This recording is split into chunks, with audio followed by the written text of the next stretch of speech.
Yeah, walking is our primary mode of transportation. It's actually the foundation of the entire transport system. And even if you imagine that aviation doesn't have a relationship with walking, of course it does. We need walkable environments everywhere in our cities and communities. And very often people talk about walking and the externalities, the benefits to health and well-being in society.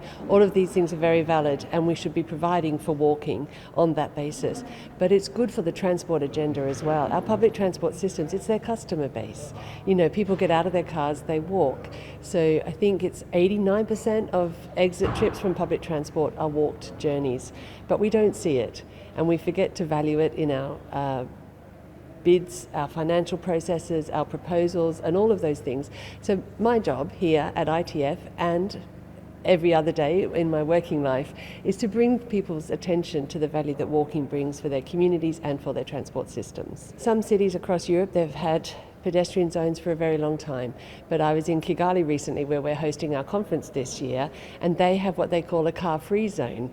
And so it's still being defined by what's missing, as in a motor-centric sort of definition. But that faced the same challenges for pedestrianisation as cities in other parts of the world have faced. But you do see walking coming up the agenda. We had a ministers' roundtable here yesterday.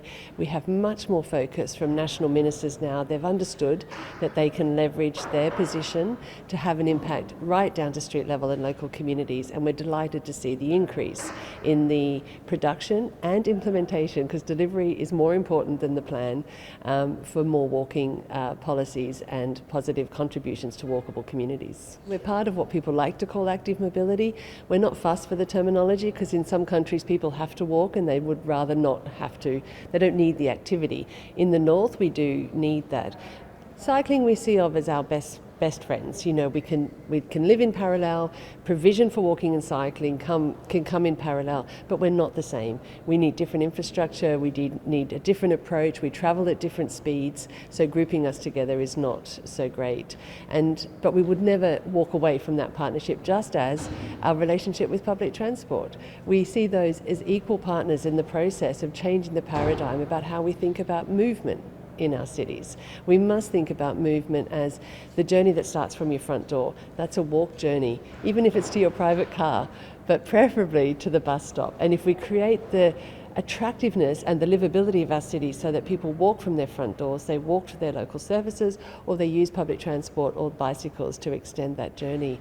So we are very good friends with cycling, but we are not the same. Somebody said yesterday, oh, we've never thought about walking, or it hasn't been a thing we do. And I'm like, we've done it forever, you know.